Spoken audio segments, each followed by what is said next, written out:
So, today I went for a stroll and overheard some pony talk about changelings being vampires. Well, to prove y'all wrong, I grabbed a bag of garlic bread, after I devoured that pony's lump. What? I still need to eat, you know. Plus, I showed her what's what. See, I'm not a vampire. Hold on. Oh my, this is tasty. Oh yes, this is great, I want more.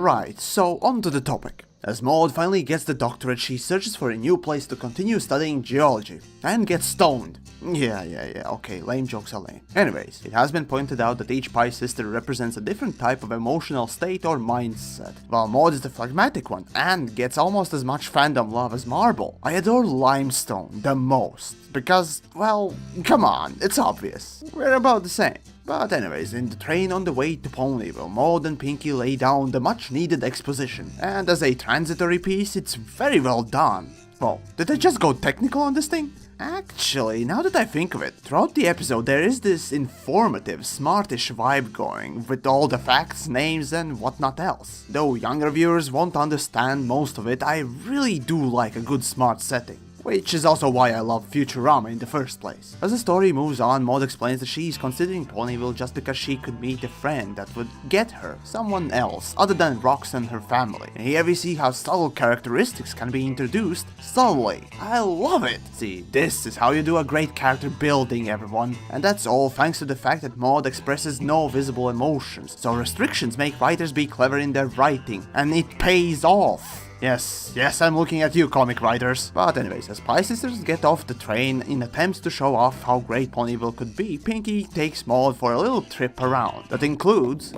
That's actually a really common gem. Huh? These are all really common gems. Hey, Rarity, Karma's a bitch, ain't it? I do say, all the backgrounds in this episode are really nice. Usually you just glance at them and nod. But as I look closer for this one, it really shows the production team took their time for this. Unlike in All Bottled Up. Now, as we finish up the tour, Pinkie gets, desperate. What's that? It's a rock shaped like Lyra heartstrings! Total rock!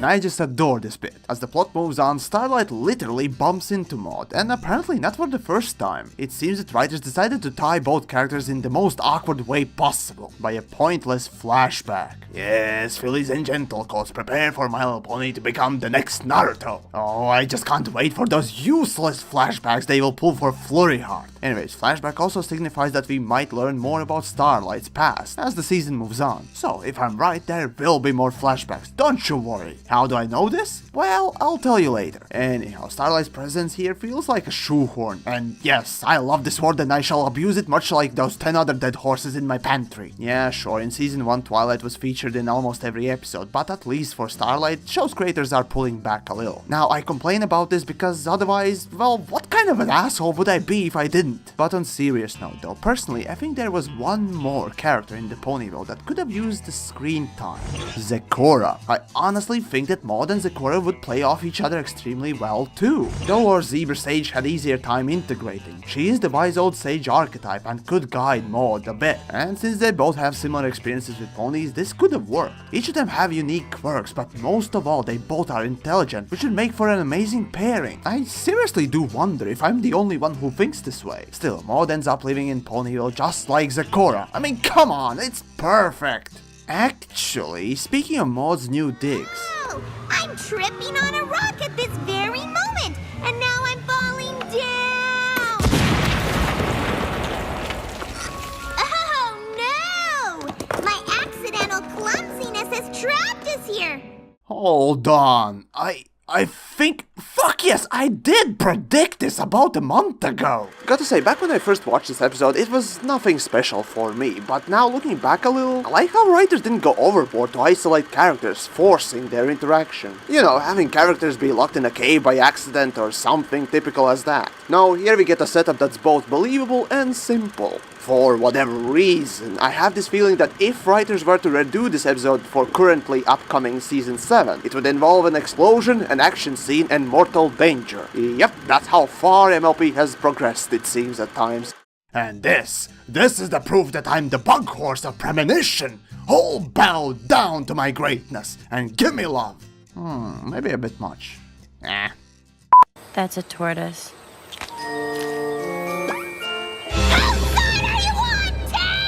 So the cave thing is not the only thing that made me queasy in this episode. It was pretty much everything Pinky did that got to me. Yeah, sure, she's the only one from Main 6 that I dislike, and frankly this episode did not help to improve her standing in my eyes. And still, it's understandable why she tried so hard. Sure, that lesson was obvious, but really, the fact that there were 2 lessons in this episode, and both hit their marks perfectly, just adds to the fun. Doubling the fun, if you pardon my reference.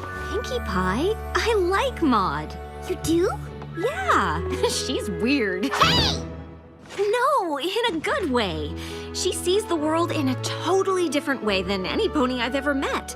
A person being weird is, well, subjective. I mean, every one of us watching right now that aren't 10 years old and female are considered weird by general public. Yes, as you delve deeper into reasons why people are attracted to certain things, you start to see the purity of oneself, be that sad truth or charming simplicity, or maybe something else. She accepts me for who I am. She taught me that a rock is never just a rock, and she can make anything funny.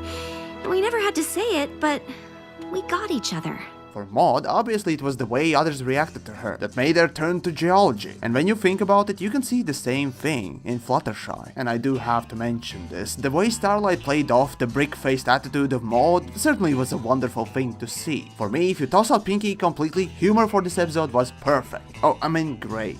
I don't know if it's my upbringing or just the fact that I tend to be more contemplative and therefore more of a loner, but I find freaky and weird people always very intriguing, if you will. I suppose it's because they are very rarely uptight, elitist and snooty, and instead they are more open for alternative ideas, even if it comes down to a cartoon show. Now, as the last thing, I'll leave you with this, the perfect material for incest ship fix, every pony.